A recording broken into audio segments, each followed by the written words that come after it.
Olá, tudo bem? Eu sou o Lúcio Biciro e hoje eu quero te contar sobre a minha história. E não é uma história de vitimismo não, é uma história de superação. Eu posso afirmar para você que durante muito tempo na minha vida eu estive escondido dentro de um limbo, dentro de uma nuvem escura. E dentro dessa nuvem eu não conseguia enxergar um palmo à minha frente. E por isso eu carreguei diversas mágoas, dores, sentimentos de inferioridade, complexo ali mesmo de fracassos que eu fui adquirindo durante a minha vida. Mas eu quero te falar algo importante, que eu consegui sair de dentro dessa nuvem e por meio de uma clarificação eu passei a percorrer por outros caminhos que me fizeram chegar até aqui. Então eu quero te dizer exatamente o seguinte: tudo está para todo mundo, mas nem todo mundo está para tudo. Já existe uma passagem bíblica que diz, muitos serão chamados e poucos serão os escolhidos. A pergunta que eu te faço: será que você não é essa pessoa que foi a escolhida e você ainda não entendeu? Como que você anda lidando com as suas vozes internas? Aquelas vozes que vêm da sua alma e que falam para você, às vezes, pegar um novo caminho e você continua insistindo no mesmo lugar que não está te gerando resultado nenhum. O que eu quero te dizer é uma história que iniciou em 1973. Minha mãe já tinha 3 filhos, uma menina e 2 meninos. E numa discussão no casamento, ela decidiu ir para Salvador. E lá em Salvador ela conheceu o meu pai biológico. Eu fui feito literalmente no carnaval. Ocorre que a minha mãe voltou para São Paulo e nessa ela veio grávida para cá. E quando eu nasci, veio o filho negro bastardo na vida da minha mãe. A minha avó materna, ela não aceitava de jeito nenhum a minha mãe ter um filho negro e deu a seguinte opção para minha mãe: ou você sai da minha casa com esse negrinho, ou você doa esse negrinho para ficar aqui na minha casa. E aí a minha mãe teve que ter uma escolha e ela decidiu sair com o filho negro dela da casa da minha avó. Só que, olha que passagem, ela estava chorando no portão da casa da minha avó quando o meu futuro padrasto passou e a viu chorando. E perguntou: mulher, o que está acontecendo? E ela disse: a minha mãe quer que eu doe o meu filho. E ele falou: como assim? Aí ela explicou toda a história, que por eu ser negro, a mãe dela não aceitava de jeito nenhum na família. Ele, compadecido, fez uma proposta para ela e depois de algum tempo, ela decidiu ir morar com o meu padrasto. Só que tinha um detalhe nessa história. Ele era viúvo com 11 filhos. Ele já tinha 11 filhos. Mas decidiu ajudar a minha mãe. Até me registrou no nome dele, como se filho fosse. Eu só fui descobrir isso aos 10 anos de idade. Só que a nossa vida foi muito difícil. Foi uma vida muito árdua. Sempre morei em periferia.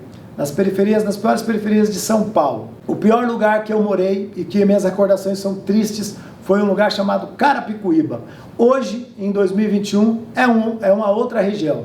Mas na minha época era um lugar muito violento. Eu acredito que 90% das pessoas que moravam naquele lugar eram pessoas do mal, pessoas do crime. Lá os bandidos rodavam com os revólver na cintura. Eu via corpo morto todo santo dia. Se tinha uma briga na quadra da escola, tinha um corpo caído. Então, o lugar era muito violento, tinha muito assassinato. E o que aconteceu? Nós crescemos nessa ambiência. Meu padrasto com minha mãe teve mais 5 filhos. Então, se você fizer a conta, você vai ver 11 mais 5, que foram mais 6, porque morreu uma depois de 2 meses. Então, na verdade, meu padrasto teve 6 filhos com a minha mãe, só que uma morreu depois de 1 ou 2 semanas.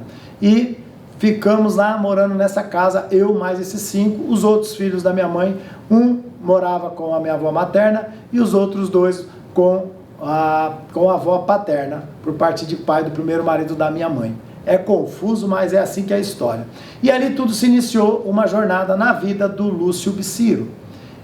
Quando criança, aos 9 anos de idade, eu chegando na casa da minha avó, que ela morava numa região, que pese uma região nobre, na época tinham muitas casas, tipo as casinhas simples, nada de mansão, como a gente vê hoje ali na região de Pinheiros. E a minha avó morava nessa região. E num determinado final de semana, estávamos chegando lá, quando a minha mãe, estávamos eu mais 2 irmãos, já por parte do meu padrasto, e a gente estava vindo caminhando, e na casa da minha avó, era uma casa de época, né, aquelas casas pequenas, que tinha uma mureta baixa, aí tinha como se fosse grades nessa mureta, 2 pilares no meio e um portãozinho de ferro. E eu me escondi atrás dessa muretinha. E a minha avó veio e saiu e viu minha mãe chegando. E aí ela falou, lá vem aquela favelada com aquele negrinho. Eu não entendi muito bem o que ela quis dizer na época, só aos 10 anos, quando minha mãe contou toda essa história para mim. Fato é que eu absorvi isso de uma forma diferente. Eu não absorvi isso como vitimismo. Eu absorvi como se eu tivesse que provar para minha avó que eu era negro, mas eu era gente. E durante esse percurso da minha história, eu comecei a trabalhar aos 12 anos de idade, como auxiliar de funileiro, aos 13 para 14, vendedor de flor em farol, aos 14 para 15, vendedor de hot dog, 15 para os 16 eu fui trabalhar dentro de uma multinacional como jovem patrulheiro metropolitano, que é o atual jovem aprendiz de hoje. E nessa empresa eu permaneci por 2 anos, saí para ir para o exército, servi o 4º BIB, que era o Batalhão de Infantaria Blindada em Quitaúna, Osasco. E aí, naquele lugar, eu aprendi muito sobre o que é você confrontar, participar todo dia de um campo de batalha. E ali foi onde eu desbravei diversas crenças minhas, que eu já vinha carregado ali da minha infância. Por quê? Aos 15 anos de idade, eu tive um irmão que foi assassinado com 10 anos de idade, lá nessa região que eu morava em Carapicuíba.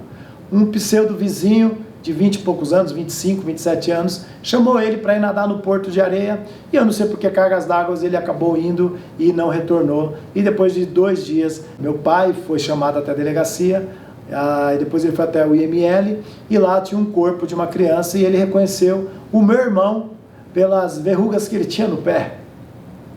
Eu me emociono até hoje de falar disso. Hoje eu tenho 48, e o meu irmão era para ter 44, 45 anos. Isso é doído, saber que uma pessoa foi tirada, né, dentro de uma situação por uma pessoa. É triste a gente falar disso, uma pessoa que perde a vida tão nova, né? 10 anos de idade, hoje ele teria 44, 45 anos. Então, todo o contexto ali, naquele momento, aos 15 anos, fez com que eu desapegasse, perdesse a minha espiritualidade com Deus e com Jesus. E eu passei a trilhar por caminhos outros, mas sempre na direção de um propósito, em ser alguém melhor. Porque com certeza aquele lugar não era o melhor lugar para eu estar ali.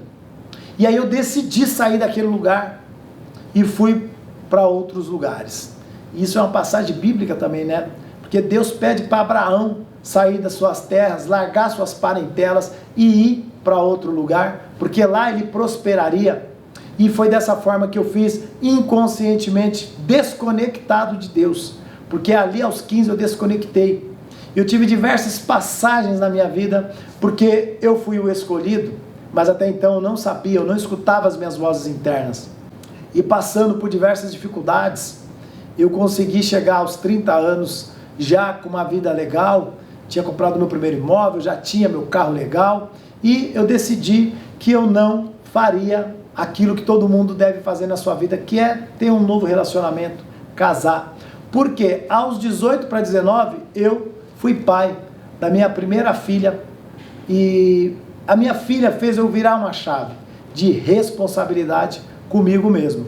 E somente naquele instante eu passei a entender que eu poderia ser alguém melhor do que eu vinha sendo. E no decorrer de todo esse processo, diversas coisas foram acontecendo e Deus o tempo inteiro tentando me colocar de volta no caminho, mas eu saía. Eu me recordo que em 1988 eu estava numa prainha chamada Prainha Branca, que fica em Guarujá. Eu, que pese ser pobre, eu sempre tive uma mentalidade produtiva. Eu sempre subi o degrau. Eu comecei a entender, trabalhando nessa empresa lá na Faria Lima, que estar com outro tipo de pessoa mudaria totalmente a minha mentalidade. E foi isso que aconteceu. Trabalhando na Faria Lima, eu tive acesso a pessoas pelas quais eu jamais teria se eu tivesse ficado em Carapicuíba. E aí, ali aconteceram coisas que eu não sei nem explicar. Fato é que em 88 eu estava na praia e eu quase morri afogado, e um surfista apareceu do nada e me salvou. Depois, em 92, já no quartel, eu estava fazendo um treinamento de batalha, pelo qual eu vinha correndo com uma mochila, todo fardado, com um fuzil e pulava numa piscina. Só que eu não prestei atenção, não tive o estado focado de olhar que as pessoas pulavam e seguravam numa corda. E eu pulei e afundei. E ali eu fiquei mais de 1 minuto debaixo d'água, quase morri também. E aí conseguiram me tirar, que pese todo o peso que eu estava no corpo. E esse aqui foi básico para mim. Porque em 2007, o avião da TAM, que veio de Porto Alegre para São Paulo, o 3452, que saía às 17h28 de Porto Alegre, era para eu estar nesse voo e eu não estava, porque eu tomei uma decisão na segunda-feira de não ir para Porto Alegre. E esse voo caiu. E lá estava eu de novo, sendo salvo de uma tragédia. Até que em 2011, depois eu passar por diversas provações e mesmo assim eu não me reconectar, eu estava numa balada em que eu era dono e era 00h58, mais ou menos, 00h54, do dia 1º de janeiro de 2011, quando eu senti um baque na minha cabeça, bem aqui. Eu senti um baque. A impressão era que eu tinha levado um peteleco, sabe assim?